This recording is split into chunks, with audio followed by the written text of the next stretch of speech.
When December rolled around, I expected my parents' usual call about Christmas. They had always been the ones to host, and even though our family had its ups and downs, I thought I'd at least get the invite like my siblings. Instead, when my sister mentioned the family dinner, I realized the truth. They had invited everyone except me. No message, no call, nothing. I was their eldest child, yet it felt like I didn't exist. The sting cut deeper than I wanted to admit. I had worked for years, built businesses, invested smartly, and eventually bought a sprawling ranch worth $5 million. But none of it seemed to matter to my parents. They still treated me as if I was the black sheep of the family, the one who never quite fit their image. At first, I wanted to confront them. I typed out angry messages, rehearsed bitter phone calls in my head, but I stopped myself.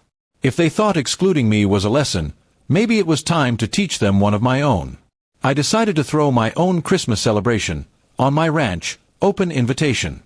Friends, colleagues, distant relatives who barely spoke to me, even neighbors, they were all welcome. The planning began quickly. I hired a catering team, brought in live music, and decorated the ranch with more lights than a small town. Word spread fast, and the RSVPs poured in. People were curious. Many of them had never seen my ranch before, and Christmas seemed like the perfect excuse. By Christmas Eve, cars lined the long driveway. Guests marveled at the stables, the lodge, the giant tree I had installed in the main hall. Laughter filled the air, glasses clinked, music played. For the first time in years, I didn't feel like the forgotten one. I felt celebrated, surrounded by people who actually wanted to be there. Then, midway through the evening, my phone buzzed. It was my mother. At first, I ignored it, but the phone kept ringing. When I finally answered, her voice was sharp. "Why didn't you tell us you were hosting Christmas?" she demanded. I almost laughed. "Why would I?" I said calmly. "You didn't invite me to yours." There was silence on the line before she sighed heavily. She tried to make excuses, that it was a small gathering, that they assumed I'd be too busy, that maybe I wouldn't want to come. But I knew the truth. They thought leaving me out wouldn't matter. Within the hour, another call came, this time from my father.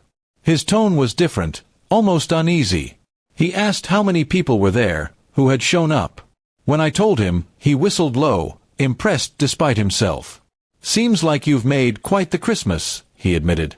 The strangest part was when my siblings began calling too. First my brother, then my sister, both asking why they hadn't been invited to my ranch party. I told them the same thing, because you were already busy with Mom and Dad. The guilt in their voices was clear, though they tried to cover it with jokes.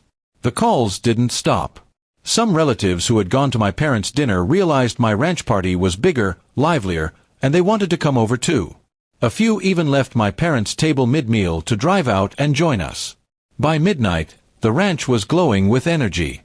I stood on the balcony overlooking the crowd, realizing I had turned my parents' rejection into something powerful. I didn't need their approval or their table. I had built my own, and it was overflowing. The next morning, I got a final call from my mother. Her voice was quieter, almost defeated. She said maybe next year we could combine the celebrations, that it wasn't right for the family to be split. I smiled to myself but gave no promise. Christmas had shown me the truth. I didn't need to beg for a seat at their table anymore. I had my own. And for once, everyone else wanted to be at mine. From that year onward, the ranch became the new Christmas tradition, not theirs. My parents had tried to erase me, but instead, they made me the center of everything. And every time I walked past the grand hall where the first party took place, I remembered the night the call started, and how rejection turned into the sweetest kind of revenge.